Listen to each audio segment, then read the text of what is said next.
पश्चिम बंगाल की पूर्व सीएम ममता बनर्जी द्वारा बनाई गई तृणमूल कांग्रेस में अंदरूनी उथल पुथल मची हुई है।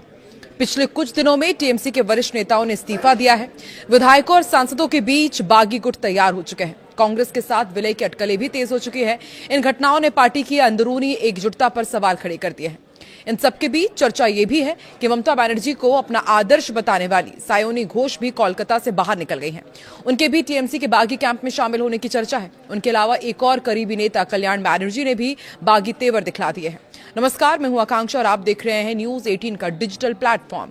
टीएमसी में फूट का पहला बड़ा संकेत पश्चिम बंगाल विधानसभा में मिला, जहां स्पीकर रविंद्रनाथ बोस ने पिछले हफ्ते ऋतव्रत बैनर्जी के नेतृत्व वाले 58 बागी टीएमसी विधायकों को मुख्य विपक्षी गुट के तौर पर मान्यता दी। ये उथल पुथल अब सिर्फ विधानसभा तक सीमित नहीं है। टीएमसी सांसदों के बीच भी एक अलग गुट उभरकर सामने आया है।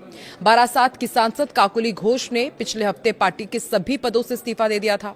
उन्होंने कहा कि लगभग 20 सांसदों का उन्हें समर्थन हासिल है और ये समूह बीजेपी के नेतृत्व वाले राष्ट्रीय जनतांत्रिक गठबंधन का समर्थन करने को तैयार है। असंतुष्ट समूह सिर्फ कम चर्चित विधायकों तक सीमित नहीं है। बाकी खेमे में कई हाई प्रोफाइल नेता शामिल हैं। जादवपुर की सांसद सायोनी घोष और कोलकाता दक्षिण की सांसद माला रॉय बुधवार को असंतुष्टों के साथ जुड़ गए। इस खेमे में शामिल बताए जा रहे अन्य सांसदों में अबू ताहिर, असित मल, अरूप चक्रवर्ती, कालीपदा सोरेन, जगदीश बसुनिया, प्रसून बैनर्जी, शर्मिला सरकार, शताब्दी रॉय, यूसुफ पठान, जून मालिया, खलीकुर रहमान, बापी हल्दर, रचना बैनर्जी, मिताली बाग, देव अधिकारी और पार्थ भौमिक शामिल हैं। वहीं सुष्मिता देव सहित कई सांसदों ने इस्तीफा भी दे दिया है। उपराष्ट्रपति और राज्यसभा चेयरमैन सीपी राधाकृष्णन ने राज्यसभा सांसद सुष्मिता देव का इस्तीफा मंजूर भी कर लिया है। इससे पहले टीएमसी के सीनियर नेता सुखेंदु शेखर रॉय ने राज्यसभा और पार्टी की प्राथमिक सदस्यता दोनों से इस्तीफा दे दिया था। उन्होंने हाल ही में हुए पश्चिम बंगाल विधानसभा चुनाव में पार्टी के प्रदर्शन की आलोचना और नतीजों को ममता बनर्जी की सरकार के 15 साल के अराजक शासन का नतीजा बताया। अंदरूनी कलह ने टीएमसी और कांग्रेस के बीच विलय की अटकलों को भी हवा तेज कर दी है। जब ममता बनर्जी ने सोमवार को दिल्ली में सोनिया गांधी से मुलाकात की थी, तो उनके अलावा टीएमसी के महासचिव अभिषेक बैनर्जी ने बुधवार को लोकसभा में नेता प्रतिपक्ष राहुल गांधी से रिश्ते मजबूत करने की संभावनाओं पर चर्चा के लिए मुलाकात की। कांग्रेस ने किसी भी विलय की खबरों को खारिज किया है और हर राजनीतिक बगावत के पीछे कोई ना कोई वजह जरूर होती है। टीएमसी में यह मुख्य भूमिका सुखेंदु शेखर रॉय ने निभाई। सत्ता के हाशिए से उभरने वाले कई बागियों के उलट रॉय पार्टी के प्रमुख ढांचे का हिस्सा थे। राज्यसभा सांसद, वकील और संसद में पार्टी की सबसे मुखर आवाजों में से एक होने के नाते उन्हें नेतृत्व के भरोसेमंद करीबी लोगों में गिना जाता था।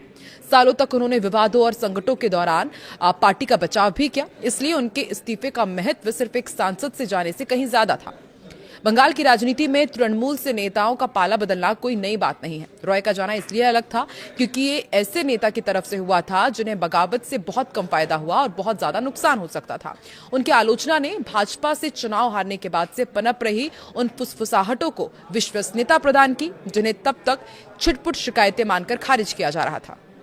पश्चिम बंगाल के वरिष्ठ भाजपा नेता और पूर्व राज्यपाल तथागत रॉय ने भाजपा नेतृत्व से सायोनी घोष को पार्टी में न लेने की अपील की है। उन्होंने सोशल मीडिया प्लेटफॉर्म पर एक पोस्ट किया, सायोनी घोष के पुराने विवादित पोस्ट का हवाला दिया।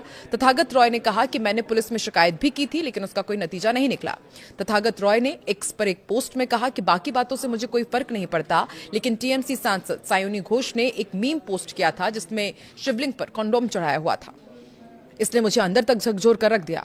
मैंने उनके खिलाफ कोलकाता के रविंद्र सरोवर पुलिस स्टेशन में शिकायत दर्ज कराई थी, लेकिन जैसी कि उम्मीद थी उसका कोई नतीजा नहीं निकला। फिर उन्होंने टीएमसी के चुनाव प्रचार के दौरान एक गाना गाया जिसमें कहा गया था कि उनकी आंखों में काबा और दिल में मदीना है। भगवान शिव के वास्ते उनसे कोई वास्ता ना रखे। तथागत रॉय ने अपने पोस्ट में प्रधानमंत्री नरेंद्र मोदी, केंद्रीय गृह मंत्री अमित शाह, बीजेपी को भी टैग किया है। इस साल विधानसभा चुनाव से पहले एक्टर से नेता बनी सायोनी घोष ने अपने जोशीले भाषणों, कविताओं और बीजेपी पर तीखे हमलों से जमीनी और ऑनलाइन दोनों जगह लोकप्रियता हासिल की। सायोनी घोष के भाषणों पर गृह मंत्री अमित शाह समेत बीजेपी के बड़े नेताओं ने कड़ी प्रतिक्रिया दी थी। और वैसे कहा जाता है राजनीति में कि वक्त बहुत ताकतवर होता है। जब आपका वक्त अच्छा होता है तो नेता, भीड़, कार्यकर्ता आपके साथ होते हैं, लेकिन जब वक्त कमजोर होता है तो देखिए कैसे आप अकेले होने लगते हैं। ऐसा ही कुछ पश्चिम बंगाल की पूर्व मुख्यमंत्री और टीएमसी के प्रमुख ममता बनर्जी के साथ हो रहा है। तो क्या अब एक एक करके ममता बनर्जी का कुनबा इसी तरह बिखरता जाएगा? और अब ममता बनर्जी का अगला कदम क्या होगा? सबकी नजरें इस पर टिकी हुई है। आप भी इस पर रिएक्शन अपना जरूर दें।